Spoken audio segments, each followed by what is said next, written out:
Hi, this is Margaret from dataminingdna.com, and this tutorial walks you through converting a gedcom file to a spreadsheet. So a gedcom file, if you've ever looked inside it, looks like this. This one happens to be downloaded from Ancestry. This is a fictitious family tree that I created just to use as an example, but it goes back 7 generations. So this spreadsheet is the equivalent of that gedcom file where every individual is in a single row. I've pulled out the first name, last name, birth date, birthplace, death date, death place. If I scroll over to the right, I've got a few extra pieces of information I find useful. For every individual, I've pulled out their father and their mother. These individuals, the father and mother, also have separate entries in the spreadsheet. I find it useful to have them beside each person, particularly with my Irish heritage, where so many cousins had the same first names in the same village and were born in the same year. And if you've ever looked at a gedcom file, you may have noticed that the individuals have unique numbers assigned to them by the process that exports the gedcom file. Just in case that's useful to you, I've just put those IDs towards the end here. So that's the individual person ID, and I've put the father ID and the mother ID here as well. So this tutorial gets from here to here, the spreadsheet list of all the people. You may have noticed that this is in Microsoft Excel. It also works perfectly for Google Sheets, and there's nothing special about the spreadsheet. There's no macros or anything like that. So it'll import not only into Google Sheets, it'll import into Mac numbers, and I would imagine all of the typical open source or alternative spreadsheet applications.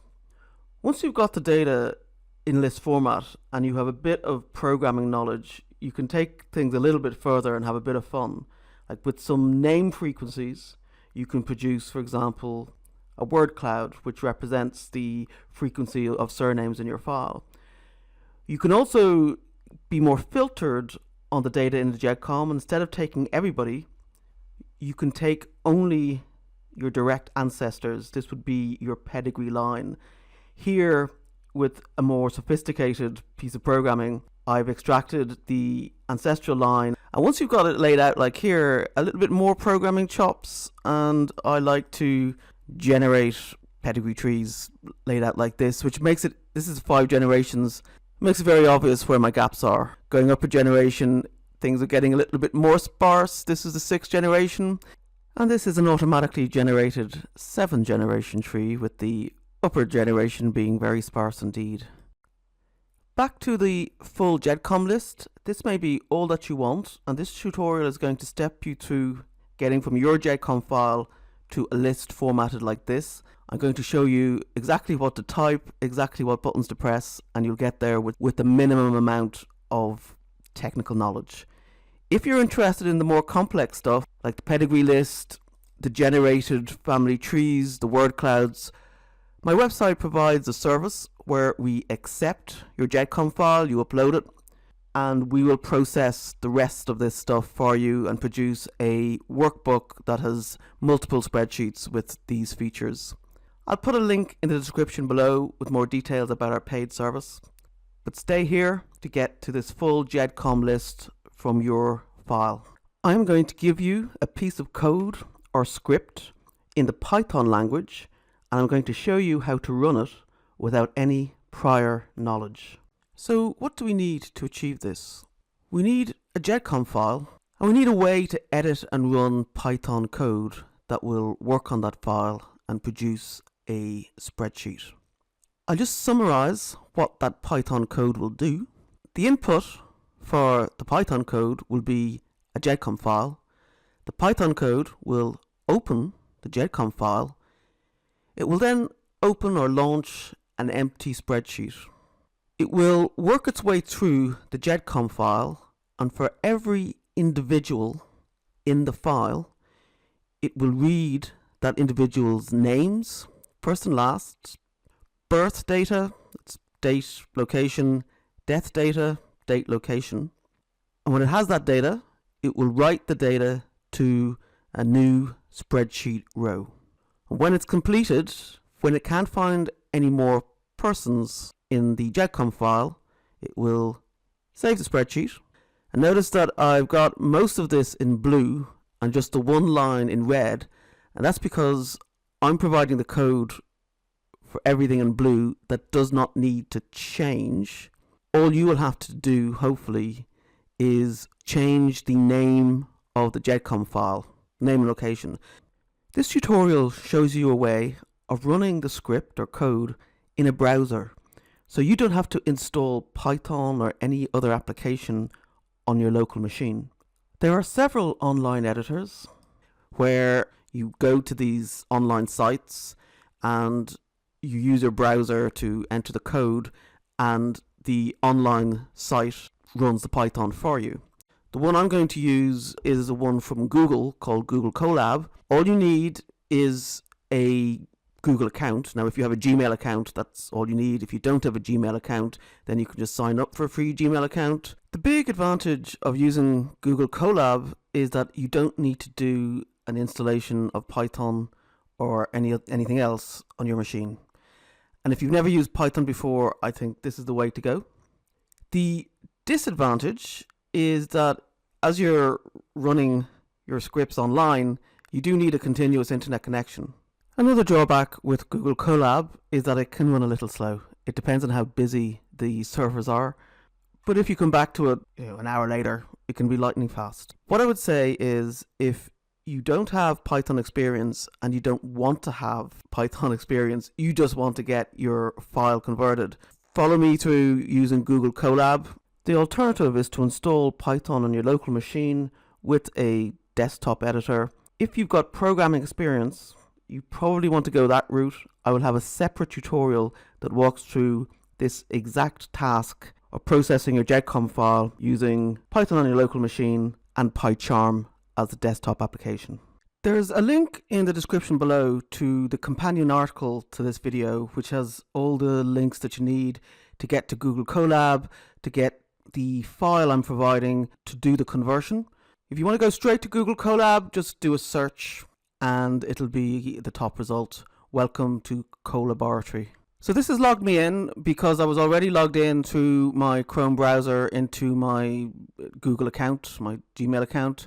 If you're not logged in, it'll ask you to log in to a Google account. The first thing I see is this welcome to Colaboratory, which I don't need.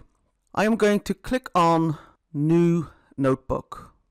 Now, a notebook is basically an area where you do your work. You type in Python code and you run it. So I'm going to click New Notebook. It's creating the notebook. And here we go. We just get this empty screen. Up here is the name of the notebook with the extension of IPYNB. I am going to give it a nicer name. I'm going to call this gedcom to Spreadsheet. And now I'm going to do some prep.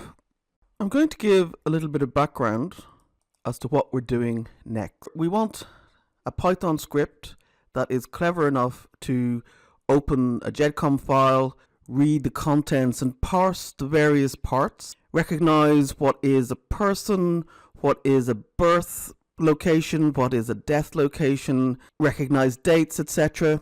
And that sounds like it's a heck of a lot of work. Wouldn't it be better if we could just use other people's work?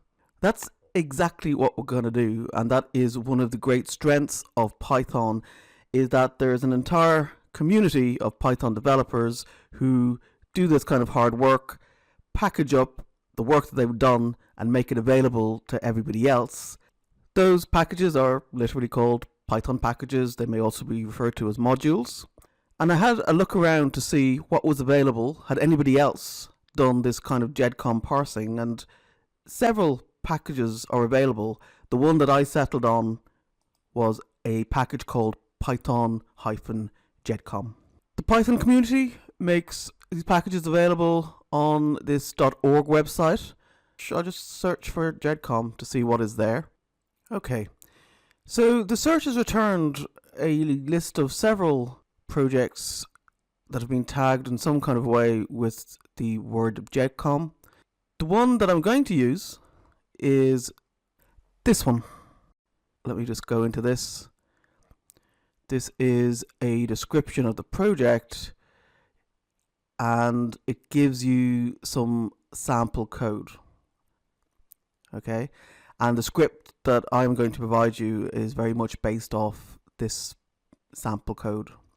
So now that I've discovered this particular package, I want to install the package in my Google Colab notebook so that my script can use it. I've toggled back to my Colab notebook and I'm going to install that python-gedcom package. There's a special format to the command that does this on Google Colab. Just type exactly what I'm typing. The text is also in the companion article if you just want to copy and paste. So, !pip space install space and the name of the package, which is python-gedcom. So now that I've typed in that text, I'm going to run it. And to run this, I click this run button. You might need to give it a bit of time. I can see up here as it's saying it's connecting. It has to reach over to that Python library and get the package. Now you can see it's doing stuff. It's collecting the python-gedcom package. It downloaded it to this particular server and it has successfully installed it. If you don't see that, if you see something that says it doesn't know what you're talking about, you've probably misspelled python-gedcom. So we're halfway through the setup. Wasn't that hard? We're going to run this pip install command one more time. And the reason is we need to work with a spreadsheet. The second package I want is a package that understands spreadsheets, understands rows and columns, can create a new spreadsheet and let me write to cell A1, cell A2, etc. The package that I'm going to use is called this xlsxwriter. Don't be alarmed. I did say that this would produce a file that would open in either Excel or Google Sheets. There are packages, and plenty of them, that can write to Google Sheets, but I don't want to take the extra work of both writing to specifically to an Excel file and then calling out and writing to a Google Sheet. I know that if I can produce an xlsx file, Google Sheets can import it. In order to use this package, xlsxwriter, you do not need Microsoft Excel on your machine. Don't worry about that. If you have it, it'll open the file that's produced. If you want to use Google Sheets, just import it into Google Sheets. And I will show you how to do that. So I'm just saying here, you don't need Excel, just import the file that's produced on your machine into Google Sheets if you want to use Google Sheets. So I'm back at my notebook. That's the previous command I ran. I want to run another command. In order to do that, I'm going to give myself a new code cell. This box here in a notebook is called a cell. I want another one, so I'm going to click on plus code here. That gives me another cell. And now I'm going to type in !pip install xlsxwriter. Again, the exact text is in the companion article. Having typed that in, I need to run it. And so I click the run button. Again, it's gone and found it. It's collecting it, downloading it, and it has successfully installed it. So those are the two packages that we need. The next thing I'm going to do is to make the gedcom file I want to convert accessible to this notebook. And the easiest way to do that, I mean, there are lots of ways, is to actually upload the gedcom file to the notebook area. So on the left here, there is an icon for files. If you expand that just by clicking on it, you can see that there is a folder called sample data. Now if we go into that folder, Google is providing you with a number of CSV files just for practice with. If you're learning Python, I'm going to upload the gedcom file I want to convert to Spreadsheet into this folder sample_data because I know it's very easy to get at it from the code. At the moment, I don't have a gedcom file, so I need to go get one. So Google simple-gedcom files. Saw that Chronoplex came up. Remember that I've actually used their software. Clicked on the link and here we go. I had the choice of the English and British kings and queens or the Kennedy family of the United States. So I'm just going to download that gedcom file. Show in folder. There it is there, the kennedyfamily.ged. So I'm going to upload this file to the notebook. So I've toggled back to the notebook. Here I have the sample_data folder expanded. I'm going to click on the ellipsis here, the 3 little dots, click upload, select my file, and there you go, it's in the subfolder. So I'll just close the file folder. We can always reopen it, just gives myself a bit more space. And now I want another code cell, because of course I want to run the code that's going to transform the gedcom file into a spreadsheet. So once again, I go up to the top here and click on plus code. And here I've got a code cell. I want to get the code in there. So now we're going to go and get the script that I've pre-prepared. I provided a link in the description below of this YouTube video to the companion article, which will show you exactly how to get the Python script. And I'm going to assume that you've downloaded that Python script and it's in your downloads folder. If you put it somewhere else, that's okay. You just need to know how to get it on your local machine. And I'm toggling over to my downloads folder, and there it is. So I'm going to right click gedcom.py. I'm going to open with Notepad, and I'm Control A to select the entire contents. Back to the notebook. Okay. Right, so yeah, Google has disconnected me. Okay, I was having a cup of coffee. I just need to click reconnect. Click into the code cell I'm working with, and I'm going to Control V to copy the contents of the script. A couple of notes just to make sure you have got everything copied over. The very last line in the script is hash last line, so you should see this. The very first line, you may guess it, is hash first line. So you should see hash first line and hash last line at the top and bottom of the script. If you don't, you've copied the wrong script or you haven't got the entire contents. At the top of the script, there is a comment saying change the one line in this section. So there is only one line that you make any changes to in this entire script. You leave the rest of it intact, and that is this line. Specifically, we need to change the name and indeed the location of the gedcom file. We're going to leave the quotes in place. That's important. We just need to change this piece of text here. So we need to tell the script where the gedcom file is, and of course we know where that is because we uploaded it. In an earlier step, I'm going to expand the file section again. I'm going to go into sample data. There is my script, and I want to put the path and file name here. In order to do that, I am going to copy the path. So I click the ellipsis and I click on copy path. I then get rid of what's within those quotes. So I'm just backspacing. My cursor is within the two quotes.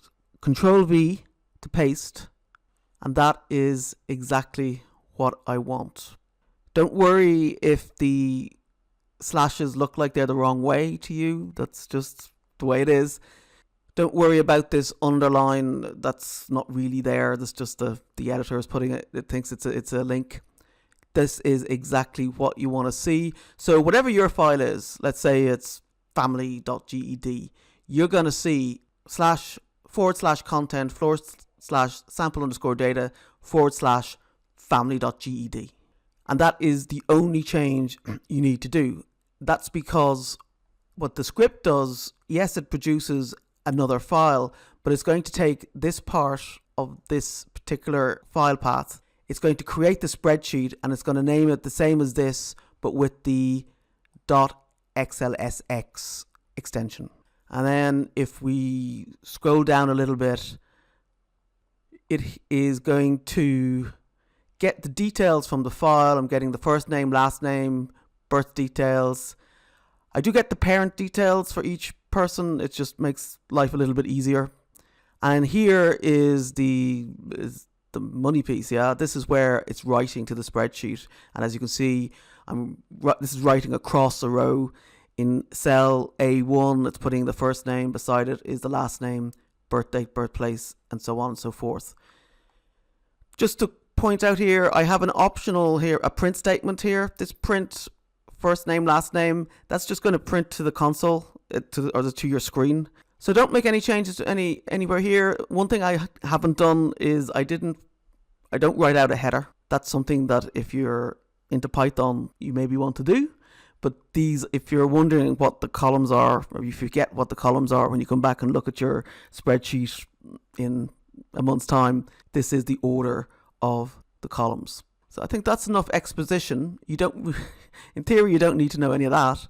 All you need to know is how to make this single change and then how to run the script. We're going to click on this Run Cell button, and it says it's completed. I'm going to scroll down, and there we go. This is the output. This obviously isn't the spreadsheet. This is just, as I said, those print statements outputting first name, last name, first name, last name as it goes down. So just scrolling down, and that's just nice to see a bit of output. If you see an error message here, or some kind of cryptic error message, it probably means that you haven't, the most likely thing is that you haven't quite got this part right. If you want to drop a comment into the YouTube videos comment area, I should hopefully take a look and maybe give some advice. So just take a look to the left under our sample data folder. We actually have a new file. See, under the .gd file, there is a new file. It's got the .xlsx extension. That's exciting because that's what we want. Now that's living up here temporarily in this notebook area. I want it down on my local machine, so I'm going to download it. I am going to click the ellipsis beside the file, the 3 dots here, and click download. And that comes down to your downloads folder, show in folder. I've toggled over to Windows Explorer. There is the new file. It's a .xlsx file. So that is in the Microsoft Excel format. Is the data correct? I don't know. I'm going to open it. If you don't have Excel, you're intending to go to Google Sheets, then you're going to skip this step. I'm just going to take a quick look at it. Okay. And it goes first name, last name, the birth date, the birthplace, death date, death place, then father's first name, father's last name, mother's first name, mother's last name. The reason I'm putting in the father and mother details, by the way, that's kind of optional. I just find it easier just to know who I'm looking at when you have, particularly with Irish families and Irish cousins, when everybody's named John or Patrick or Mary or Anne. These are IDs that are assigned to each person within the gedcom file when the gedcom file is created. So they're identifiers that are internal to a gedcom file. So I've put at the end the person ID, the father ID, and the mother ID. You may not need these at all. Feel free to get rid of them. And if you don't want to have for every father and every mother entry here is somewhere else within the actual spreadsheet, right? So you may not want these columns. If you think they're superfluous, then just get rid of them. So there are 70 people in this. I uploaded this gedcom to my Ancestry account as a private tree.